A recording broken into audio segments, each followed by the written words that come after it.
I came home early from my night shift with a surprise dinner in hand. I even practiced the little speech I was going to say. But when I opened the door and heard the shower running, I noticed two things. One is she never showers that late. Two, there were work boots on my carpet, covered in dried cement. Size 13. I walked down the hall, opened the bathroom door, and what I saw made my chest feel like it caved in. Her name was Eliza. We'd been married just under 4 years. I worked nights as a warehouse dispatcher, 12-hour shifts, 5 days a week. She worked remote for some ad agency out of Phoenix. We met in college. She was the kind of girl who always said stuff like, "You're safe with me," and I believed her because she looked me in the eye when she said it. That night, I got off early. The trucks came in ahead of schedule, so my manager cut us loose. It was 1:10 a.m. I stopped at Manny's Diner on Oak Ridge, got her favorite, grilled cheese, no crust, extra tomato soup on the side. I even asked them to write her name on the paper bag. I walked into our apartment quiet, thinking I'd surprise her. The lights were dim, kitchen untouched, TV off, but the shower was on. I stopped. She never showers at night, not unless she's sick. Then I saw them. The boots. Big, thick, coated in cement flakes. Heavy-duty workman boots, like the kind Masons wear. They were right there on our beige carpet, leaving ugly gray blotches. And next to them, an orange high-visibility vest. I didn't think. I moved fast down the hall and flung the bathroom door open. Steam poured out. The mirror was fogged. She screamed, but not in fear. In irritation.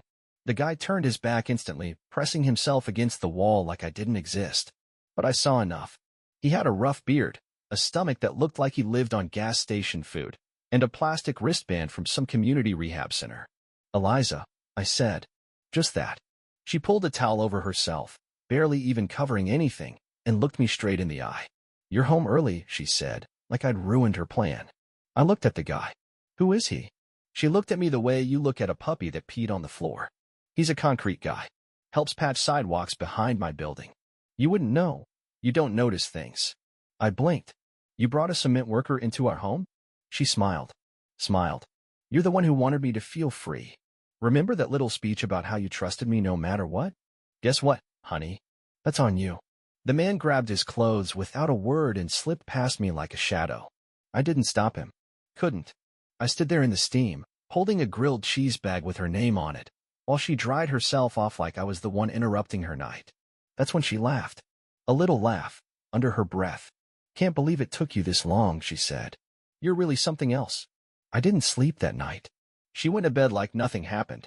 After the guy left, still dripping wet, she brushed her hair, slid into her pajamas, and crawled under the blanket on my side of the bed. No apology. No panic. Just a long yawn and a quiet, "You can sleep on the couch if you want."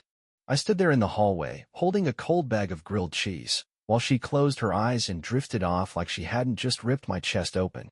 I sat on the living room floor for maybe 5 hours. Didn't touch the food. Didn't cry. I just stared at the blank TV screen and tried to remember if I had done something, anything, that made this make sense. At 7:23 a.m., she walked into the kitchen like it was any other morning. Hair tied, robe on, scrolling through her phone. "Are you gonna mope all day? Or just talk to me like a grown-up?" My voice cracked when I finally spoke. "Eliza." "Why?" She didn't look up.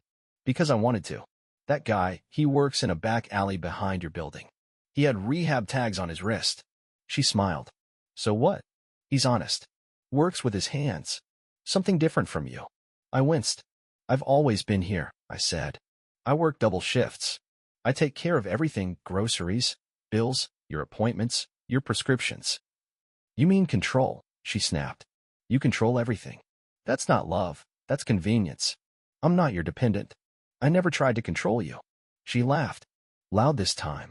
"Exactly. That's the problem. You never tried. You just existed. Like a fan on low speed." I stepped closer. "I'm trying to understand." "Stop trying," she interrupted, sipping her coffee. "You're not built for this conversation. You're built for comfort. For routine. For saying sorry even when it's not your fault." That one stung more than anything. Because she was right. I was that guy. The one who forgave everything. Who thought love meant absorbing the damage so the other person didn't have to feel bad. And she knew it. "I'm not proud of what happened," she said, finally sitting at the kitchen table. "But I'm not ashamed either. You think I'm some broken thing just because I slept with a guy who smelled like wet bricks? No. I did it because I could, and because I knew you'd still be standing here after. I looked down at the bag of cold food in my hands. She glanced at it too. Did you really bring me soup? My silence was enough. She smirked. You're cute. In that sad, lost puppy kind of way. Eliza, I whispered, I still love you. She tilted her head like I was a child who said something naive. Of course you do, she said. That's your whole thing, isn't it? Loving people who treat you like nothing. Then she leaned in and said the last thing I could handle. You don't want to fix this. You just want permission to keep pretending it's not broken. I didn't talk to her for 2 days. She didn't seem to notice. Eliza kept working from her laptop, laughing on Zoom calls, ordering smoothies like nothing had happened. I moved quietly around the apartment like a ghost, folding laundry, wiping counters, taking out trash that wasn't even mine. I didn't leave. I didn't scream. I just watched her. I think that scared her more than if I'd flipped the table. The night of the second day, I sat in our tiny storage room.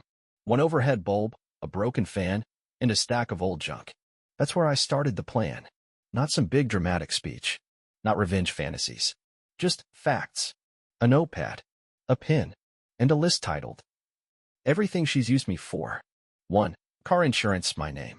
Her name was dropped after her DUI in 2021. 2. Health plan. I added her after marriage. She never paid a cent. 3. Rent. Split 50/50ths on paper, but I've been covering her half since February. 4. Credit card. I let her use mine for job expenses. Over $4,000 logged. 5. Work from home tax documents. She used my address and bank to file for the CARES freelancer grant. I paused, then added a 6th line. Me emotionally. She used me. I stared at the page for a long time. This wasn't just betrayal. This was parasitic. And the worst part? She made me feel guilty for letting her feed off me. But I had something she didn't know I had. Access to her emails, her invoices, her Dropbox. I helped her set it all up. She used the same password for everything our anniversary. I logged in. The first folder I opened was titled Q4 Proposals, Mockups, and Demos. Inside, dozens of pitch decks, dozens of ideas.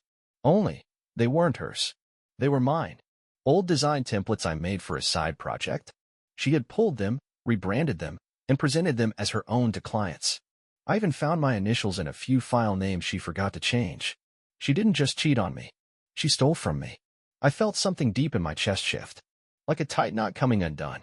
A new feeling rising under the usual self-pity. It wasn't rage. Not yet. It was purpose. I opened a fresh folder on my desktop. Named it Exit Plan. Inside it, I started gathering everything. Screenshots of her emails. Copies of her grant paperwork with my bank info. Side-by-side comparisons of my templates and her client decks. Photos of Rudy's boots, still in our closet. A selfie I took in the mirror holding her unpaid utility bills. I wasn't sure yet what I was going to do with it, but I was going to be ready. For once in my life, I wasn't going to stand still and take it. She told me I was soft. She'd learned how sharp I could be. It started with her client. Not just any client, her favorite one. A luxury skincare brand based in Portland. She always bragged about them. They trust me with everything, she'd say, spinning her coffee cup like a trophy. I'm basically their creative director without the title. So I took that title away. I waited until she left her laptop unattended during a video call break. I slipped in fast, copied the login cookies, and backed out before she returned. Later that night, I logged into her email from my desktop. No alerts. No two-factor. She never changed passwords. Never thought I'd be the kind of guy who knew how. I wasn't just weak. I was useful. Quietly. I went straight to the thread titled, Scan. Final ad deck approval. Her final pitch was due Monday. I opened the attachment and replaced it. Same file name. Same size. But the content? I scrambled it. Left all her images intact, but changed the layout, broke the fonts, and pasted in lorem ipsum where the taglines used to be. I saved it. Then deleted the backup from her sent folder. Then I waited. She woke up Monday excited. Played upbeat music. Wore lipstick she hadn't touched in weeks. This is a big one, she said, glancing at me like I didn't exist. Try not to break anything while I'm gone. At 10 a.m., she clicked join meeting. I watched from the hallway, quiet. 30 minutes later, I heard the tone in her voice drop. No, wait, that's not what I submitted. Pause. That's not the right version. I don't know how this happened. She scrambled. Clicked. Searched. Nothing. Then she tried to smile through it. I must have uploaded the wrong file. I can resend. The voice on the call cut her off. We're reevaluating the timeline. We'll be in touch. The call ended. She sat frozen in front of the screen, one hand over her mouth. The other clenched so tight her knuckles turned white. Then came the text alert on her phone. Another client. Same story. Another corrupted deck. 2 hours later, I heard her yell. Loud. She stormed out of the room and stared at me across the kitchen. What did you do? I looked at her like she always looked at me. Innocent. Confused. I don't know what you mean, I said, not blinking. She stepped closer, voice shaking. You're not that smart. I tilted my head. Then why are you so scared? She didn't answer. She just grabbed her keys and left. Slammed the door so hard the bookshelf rattled. I sat back down, opened my folder marked exit plan, and added a new screenshot. Her client thread, panicked and broken. For the first time in weeks, the apartment felt quiet. I wasn't loud. I wasn't cruel. But I made her bleed. And I wasn't finished yet. I should have known she'd fight dirty. The silence after her slam wasn't peace. It was a setup. 2 days passed. She barely spoke. She didn't mention the corrupted files, the lost client. Didn't accuse me again. Just acted calm. Too calm. Then Friday morning, I woke up to an email from the fraud department of my bank. Notice of disputed transactions, investigation opened. I opened the file. For separate charges flagged, a laptop, a phone, a tablet, and a graphic tablet, all purchased under my name, using my credit card, totaling $3,112. Every device? Shipped to her office address. She had used my save card. I hadn't locked it. I hadn't thought she would go that far. Stupid. I called the bank immediately, but they told me the charges were under verified use because they'd passed through a familiar IP address. My own apartment. She did it from our Wi-Fi. Then came the second blow. Around noon, I tried logging into my own freelance design platform. Access denied. Account locked for terms of service violation, IP conflict, duplicated material, unauthorized resale of client content. I knew what it meant. She had taken my old drafts, mock-ups, layouts, abandoned templates, and filed a complaint claiming I'd stolen her intellectual property. She flipped the script. I appealed the claim, uploaded timestamps, version histories, proof, but the damage was done. The platform froze my account, suspended all incoming funds, and flagged my payout of $1,800. Rent money. Gone. I paced the apartment for an hour, phone in hand, checking for updates. Nothing. At 2:36 p.m., she walked in with a smoothie in one hand and a shopping bag in the other. Calm. Smiling. Rough day? She asked, tossing her keys in the bowl. You look pale. You filed fraud reports, I said, voice shaking. She sipped her drink. I don't know what you're talking about. You used my card. You tanked my work account. She leaned in, face inches from mine. You started this. You cheated. You broke into my files. You stole from me. She smiled wide, like she was finally enjoying herself. Don't pretend you're the victim. You've been hiding in corners, clicking behind my back, thinking you're clever. You're not. You're a scared little boy in a man costume. My fist curled. You want war? She said, stepping even closer. Then stop crying and fight. Then she whispered something that undid me completely. You're not angry because I ruined your money. You're angry because I slept with someone who made me feel something you never could. I went cold. Not furious. Not loud. Just numb. She stepped back, grabbed her smoothie, and walked toward the balcony. By the way, she added, Devin, the concrete guy? Yeah. I texted him again. She closed the door behind her like a queen stepping out for fresh air. I sat on the floor. In silence. I had thought I'd landed a blow, but she'd burned my income, and I wasn't even sure how to get up from this.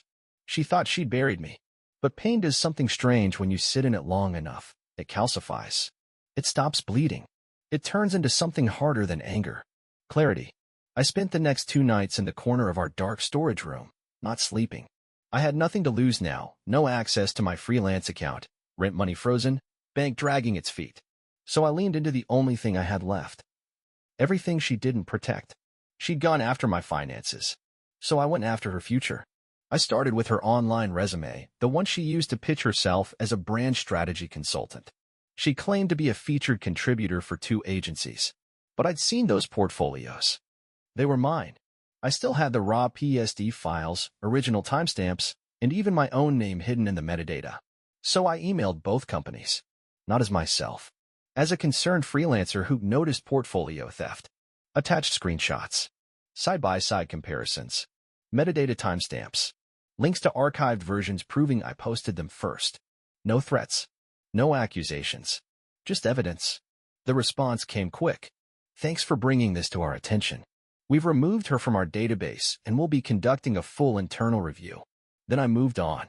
Eliza had started a small side business last year, Eliza Visuals. Just a logo and an Instagram page. But I knew something she didn't. She'd used copyrighted audio on almost every reel. Popular track she never had permission for. And she wasn't just posting. She was advertising. So I filed DMCA takedown notices on every video. One by one. With receipts. Within hours, the page was stripped. 6 reels. Gone. Brand engagement? Crushed. But I wasn't done. The final blow came from an old text chain, one she forgot I had. Back when she was applying for her PPP loan during lockdown, she had me fake a few invoices so it looked like her business had 3 clients. I still had the screenshots. I knew someone at the Department of Revenue. I sent an anonymous tip. No name. Just her LLC, her EIN, and a PDF of her falsified grant application. Let the numbers speak. By Monday morning, she'd lost 2 clients, gotten a notice of DMCA violation, and had 3 IRS-related emails flagged in her inbox. I didn't speak a word. I cleaned the kitchen, took out the trash, folded laundry. When she walked in, she looked rattled. "What did you do?" she asked, voice lower now. I dried my hands with a towel and looked her straight in the eye. I just told the truth. She didn't yell. She didn't laugh. She just stared. Like, for the first time, she wasn't sure what I was capable of. She turned and walked away without saying another word. And I stood there, still weak, still quiet, but finally taller than her shadow. For a moment, I thought I'd broken her. The silence in the apartment stretched for days. No smoothies. No smug glances. No late-night texts to construction workers. She barely spoke. Barely looked at me. But Eliza doesn't go quiet because she's hurt. She goes quiet because she's loading the next weapon. It came on a Thursday. I got home from the library, the only place with working Wi-Fi now that my freelance accounts were frozen, and saw 2 envelopes on the floor inside the front door. The first one was from a collections agency. For $1,700. Credit card balance maxed and unpaid. I hadn't touched it. She had. She'd made 2 cash advances and booked an influencer retreat in Palm Springs. In my name. She waited until I was locked out of everything, and then used what was left of my financial identity to go shopping for her next reinvention. The second envelope? Legal. Inside was a handwritten note from her. "You like documents? Here's one of your own." It was a formal notice she'd filed a civil harassment restraining order. I read the whole thing. Twice. She claimed I had been invading her privacy, sabotaging her work, and monitoring her communications without consent. She even attached screenshots, out-of-context ones, of the corrupted file she claimed I hacked, and a few lines from our old texts where I'd asked about her passwords, just in case she forgot. Twisted. Perfectly timed. Smart. I called the court to confirm. It was real. Hearing date. In 3 weeks. If the order stuck, I'd lose access to the apartment. To any shared finances. To even speaking her name in emails. That's when it hit me, she didn't want to win the war. She wanted me erased. I looked up from the paperwork and saw her standing in the kitchen, sipping coffee. Calm. "You've been busy," I said. She smiled. "You brought this on yourself. You never knew how to leave well enough alone. You filed a restraining order." She shrugged. "Just to make things clean. You wouldn't stop playing detective." I was trying to protect myself. "No," she said, stepping closer. "You were trying to feel powerful. But that's not you." Her voice softened, like she was doing me a favor. "You're not a villain. You're a footnote. And I'm just writing the final page." Then she leaned in close, her breath warm on my cheek. "You never had me. You just had the idea of me. And now even that's gone." She walked out the door and left me there, holding a piece of paper that said I was the threat. And for the first time since it all began, I actually wondered if maybe she was right. Maybe I was the problem. Maybe I was the weak one. I spent a full day staring at the restraining order. I didn't cry. Didn't scream. Just sat at the table, tracing the edges of the paper like it might change if I held it long enough. Then I stood up.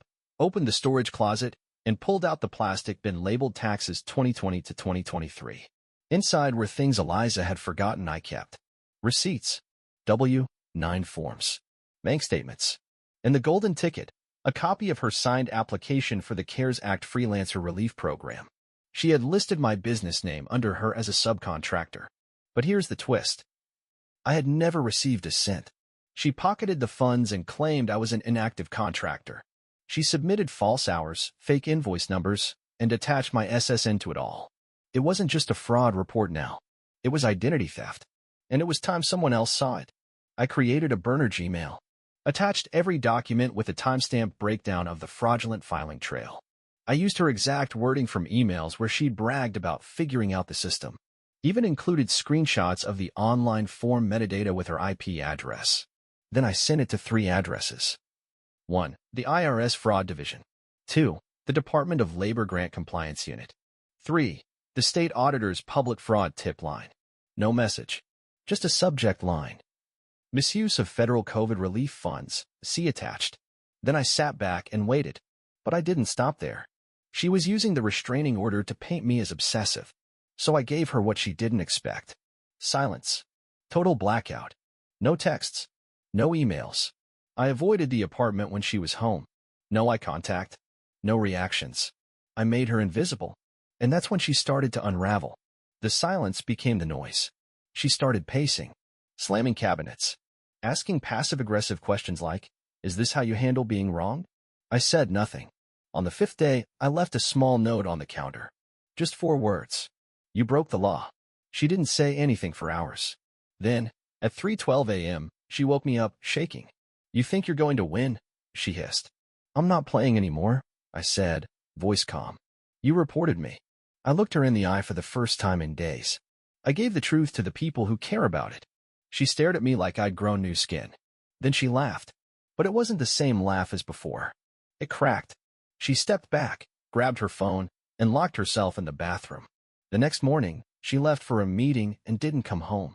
When I opened her laptop, I saw a Google search still open. How long is federal fraud investigation? That was the moment I knew. She was still technically winning in the public eye, legally, socially. But now? There was a countdown over her head, and she didn't know when it would end. I was naive to think she'd stay afraid for long. Eliza never cowers. She rebrands. 2 weeks after I filed the fraud reports, she posted a story on Instagram, a slow pan across a white couch, soft piano music, a cup of tea, and a caption. Reclaiming peace after surviving emotional sabotage. I knew the line wasn't random. It was a weapon. Then came the blog post. He tried to erase me. No names. No proof. Just implications. Just enough to sound believable. She wrote about a man she once loved who weaponized silence and used his tech knowledge to destroy her career. People shared it, liked it, praised her. The comments came in fast. "You're so brave. I had someone just like that. Sending love and healing vibes. Glad you escaped." She rode that wave straight into her next move, a podcast guest appearance. I didn't listen to the full thing. I couldn't. But someone sent me a clip. She spoke with practiced softness, calculated trembles in her voice. "I just didn't see it coming," she said. "I thought he loved me. But it turns out some people only know how to hold power through guilt." The host gasped. "You're incredible for sharing this." By the end of the week, she launched an online course, Designing Yourself, Visual Strategy for Survivors. 200 signups, sponsors, and an interview lined up with a national women's magazine. She'd done it. She'd turned herself into a brand. Not a liar. Not a fraud. A survivor. And me? I was the shadow. The footnote. The faceless abuser in someone else's redemption arc. I started receiving emails from people I didn't know. Some threatened me. Others just said things like, "Hope you get what you deserve." She was winning. Big. And then it happened. Sunday night, 6:42 p.m. An email from a federal agency. No subject. Just a case number and a line. Preliminary review of submitted documents confirms pattern of falsified filings under the CARES Act. Full audit pending. I stared at the screen. Read it 5 times. They were moving forward. She didn't know yet. The world still thought she was untouchable. But the clock had started ticking. And in my hands, I held the one thing she couldn't edit, spin, or erase. Proof. Not just of what she did, but who she really was. She rang the doorbell. I hadn't seen her in over a week. I assumed she'd moved out for good. Her face was still all over the internet.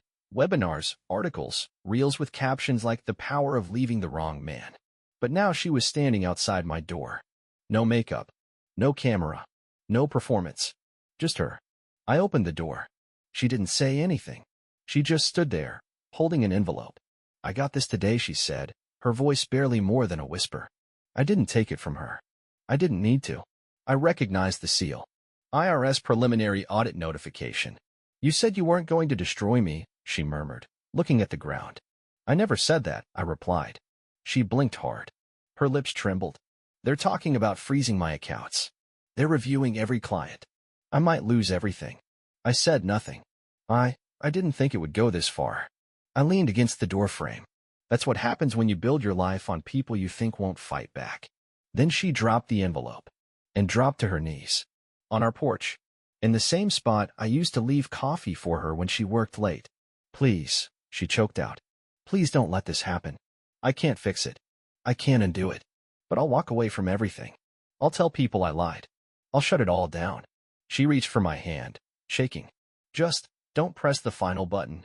She knew what she meant. I hadn't sent the full archive yet. I hadn't turned in the final 97-page report that outlined every detail: bank records, fabricated invoices, timeline gaps, and recorded calls. That file would end her career, end her public image, maybe even put her in prison. I stepped back, looked down at her, tears on her cheeks, mascara streaked. "Not acting this time. I know I don't deserve mercy," she whispered, "but I'm begging you anyway." And I believed her, because for once, she wasn't in control. I walked inside, came back with the flash drive. She looked up, eyes wide. I held it out to her. Her hand shook as she took it. Then I said it. Calm, quiet, final. "I forgive you." She broke down, fully, right there in the dirt. And as I stood above her, one last thought came to me. The question that would stay with me for the rest of my life. The one I'll now ask you. What would you have done in my place?